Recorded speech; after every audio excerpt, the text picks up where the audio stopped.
सच्ची घटना, मोहनीय घाटी का भूतिया कहानी, रूह कांप गई उस दिन। बूट की कहानी। ये कहानी मध्य प्रदेश के रीवा और सीधी जिले के बॉर्डर की है। इन दोनों जिलों के बीच में एक घाटी पड़ती है। इसको मोहनिया घाटी के नाम से जाना जाता है। यह एक बहुत ही सुनसान घाटी है। इस घाटी से होकर ही रीवा के लोग सीधी जाते हैं तथा सीधी के लोग रीवा आते हैं। इस घाटी को पार करने में 40 से 60 मिनट लगते हैं। दिन में भी यह घाटी डरावनी लगती है। यहाँ पर घातक मोड़ है, जिसके वजह से इस घाटी में आए दिन जानलेवा एक्सीडेंट होते रहते हैं। सरकार अपराध के प्रति कठोर है, इसलिए अब यहाँ पर अपराध ज्यादा नहीं होते। लेकिन एक समय यहाँ पर लूटपाट की घटनाएं एक सामान्य बात हुआ करती थी। हालांकि अब भी एक दुक्का अपराध यहाँ पर घट ही जाते हैं।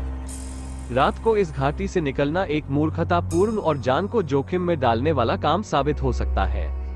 ऐसा ही हमारे बड़े बुजुर्ग लोग हमें समझाया करते थे और हम लोग इस बात को बड़े ही ध्यान से पालन करते थे। लेकिन एक बार अगस्त महीने की बात है, मुझे किसी आवश्यक काम से सीधी जाना पड़ा। रात को 12 बज रहे थे। मैं थोड़ा डरपोक किस्म का व्यक्ति हूँ, इसलिए मैं थोड़ा डर रहा था, लेकिन जाना बहुत ही जरूरी था, इसलिए जाना तो पड़ेगा। यह मानकर मैं अपने एक दोस्त को अपनी समस्या बांटे और उसे भी साथ चलने के लिए कहा और बड़े बहानों के बाद वो साथ में चलने को तैयार हो गया। मेरे पास हीरो की HF डीलक्स बाइक थी। उसी में हम दोनों सीधी जाने के लिए रात को 12:12 में घर से निकल पड़े। मैं गाड़ी चला रहा था और मेरा दोस्त पीछे की सीट में बैठा हुआ था। वह बिना मन के मेरे साथ जा रहा था, क्योंकि उसे भी रात को मोहनिया घाटी पार करने से डर लग रहा था। बहुत पहले की बात है, उसके गांव के कुछ लोग इसी घाटी से होकर रीवा आ रहे थे, लेकिन वो लापता हो गए और उनका कोई अता पता नहीं लगा। उस गांव का मानना है कि इस घाटी में रात को घूमने वाले भूतों ने उन लोगों को अपने साथ ले गए थे। मेरे दोस्त ने एक बार यह किस्सा सुनाया था, इसलिए हम दोनों ही डरे हुए थे। मैं और मेरा दोस्त हम दोनों बाइक पर बैठकर सीधी के लिए निकल पड़े। आधे घंटे के बाद वो डरावनी घाटी हमारे सामने थी। अब हमें उस घाटी को पार करना था। दूर दूर तक कोई भी नहीं दिख रहा था, ना ही कोई आती हुई गाड़ी दिख रही थी और ना ही कोई जाती हुई गाड़ी दिख रही थी। एकदम अंधेरा और सन्नाटा छाया हुआ था। हम हिम्मत बांधकर उस मोहनिया घाटी को पार करने के लिए आगे बढ़े। अब हम उस पहाड़ी नुमा घाटी पर थे। रास्ते बहुत ही संकरे थे। एक तरफ ऊंचे ऊंचे पहाड़ और उनमें लगे हुए घने पेड़ थे, तो दूसरी तरफ खाई थी। इस तरीके से हम मोहनिया घाटी को पार करने लगे। मोहनिया घाटी में कई मोड़ हैं जो कि बहुत ही डरावनी है और खतरनाक भी है। तभी मैंने अपने बाइक के मिरर से देखा कि पीछे से एक बाइक आ रही है, तो हमें एक संतोष हुआ कि चलो हम यहाँ पर अकेले नहीं हैं। थोड़ी ही देर में वो बाइक हमारे बगल से होकर गुजरी। उसमें एक 40 वर्ष की उम्र के आसपास एक आदमी बैठा हुआ है। उसके साथ एक महिला भी बैठी हुई थी। उसका पल्लू हवा में उड़ रहा था। मुझे लगा कि कहीं उसका पल्लू गाड़ी में फंस ना जाए और वो दोनों किसी दुर्घटना का शिकार ना हो जाए। इसलिए मैंने गाड़ी की रफ्तार बढ़ाई और उनकी बराबरी में आकर पीछे बैठी हुई महिला से कहा, बहन जी, आपका पल्लू हवा में उड़ रहा है, कहीं गाड़ी में ना फंस जाए, तो आप उसे संभाल लीजिए। ऐसा बोलकर मैं आगे बढ़ गया। मेरा दोस्त मुझे डांट रहा था कि इतनी रात को क्या जरूरत थी समाज सेवा करने की, पता नहीं कौन अनजान लोग हैं, क्यों रात को अनजान और डरावनी जगह पर अजनबियों से बात कर रहे हो। मैं उसकी बातों को सुनते हुए गाड़ी चला रहा था और आसपास के डरावने पेड़ों को और सुनसान पहाड़ को महसूस करके अंदर ही अंदर डर रहा था।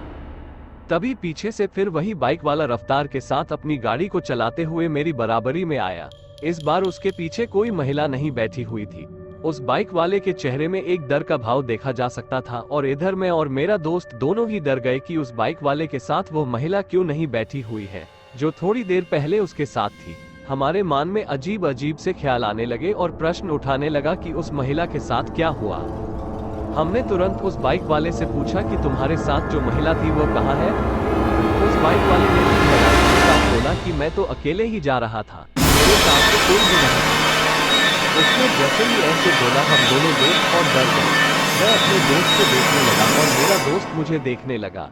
हम दोनों ने अपनी गाड़ी रोक ली और मैंने उस अनजान मोटरसाइकिल वाले से जोर देकर पूछा, तुम सही बोल रहे हो कि झूठ बोल रहे हो। उसने अपनी माँ की कसम खाते हुए कहा कि मैं अकेले ही सीधी की ओर जा रहा था। जब आपने पल्लू ठीक करने की बात कही तो मैं चौंक गया और इसलिए मैं आपसे पुष्टि करने के लिए आपके पास आया हूँ कि आपने मेरे साथ किसे देखा है। ये सुनकर मैं और मेरे दोस्त ने भी कसम खाते हुए उस बाइक वाले से कहा कि हमने तुम्हारी गाड़ी में पीछे बैठे हुए एक महिला को देखा था। अब हम तीनों डरे हुए थे। तभी हमने एक जोर की हंसी सुनी और हंसी वाली दिशा में हमने देखा तो पाया कि वहां पर एक विशाल पीपल का पेड़ था। उस विशाल पीपल के पेड़ में एक मानवीय आकृति बैठी हुई थी, जिसकी जोर जोर से हंसने की आवाज यहाँ तक आ रही थी। हम तीनों डर गए और जल्दी से अपनी गाड़ी को स्टार्ट करके अंधाधुंध रफ्तार में चलाने लगे। जब भी दूसरा मोटरसाइकिल वाला हमारे बराबर पर आता तब उसकी बाइक पर हमें वो महिला बैठी हुई दिखाई देती और हम डर के मारे अपनी गाड़ी को और तेज करके उससे आएंगे निकालते। वो गाड़ी वाला भी स्थिति को भाप गया था और इसलिए वह भी अपनी गाड़ी की रफ्तार बढ़ाकर हर बार हमारे आसपास ही रहने की कोशिश कर रहा था। लगभग आधे घंटे के जद्दोजहद के बाद हम मोहनिया घाटी के दूसरी तरफ पहुंच चुके थे। मोहनिया घाटी के दूसरी तरफ एक बहुत ही लोकप्रिय हनुमान मंदिर है। वहां पहुंचते ही उस भूतनी का साया अब हमसे दूर हो चुकी थी। जो गाड़ी हमारी भारी चल रही थी अब वो फिर से ठीक चलने लगी।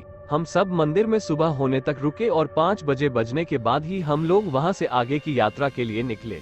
उस दिन के बाद से अब कभी भी मैं देर रात को सीधी मोहनिया घाटी से होकर नहीं जाता हूँ। मोहनिया घाटी की दूसरी तरफ मौजूद यह मंदिर बहुत ही पुराना हनुमान मंदिर है।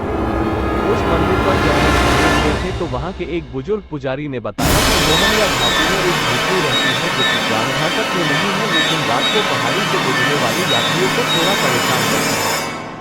उन्होंने एक किस्सा भी बताया कि एक बार कोई व्यक्ति मोहनिया घाटी से सीधी की ओर से रीवा जा रहा था तो वह भूतनी उस गाड़ी को अपनी माया से बिगाड़ दिया करती थी, जिसके बाद वह ल को पूरी घाटी को पार करने में 2 घंटे लग गए। ये किस्सा सुनने के बाद अब मैं तो सीधी जाने के लिए दिन का समय ही चुनता हूँ और अगर रात के 10 बजे के बाद जाना हो तो मैं बिल्कुल प्रयास करता हूँ कि मैं वहां से होकर नहीं जाऊंगा।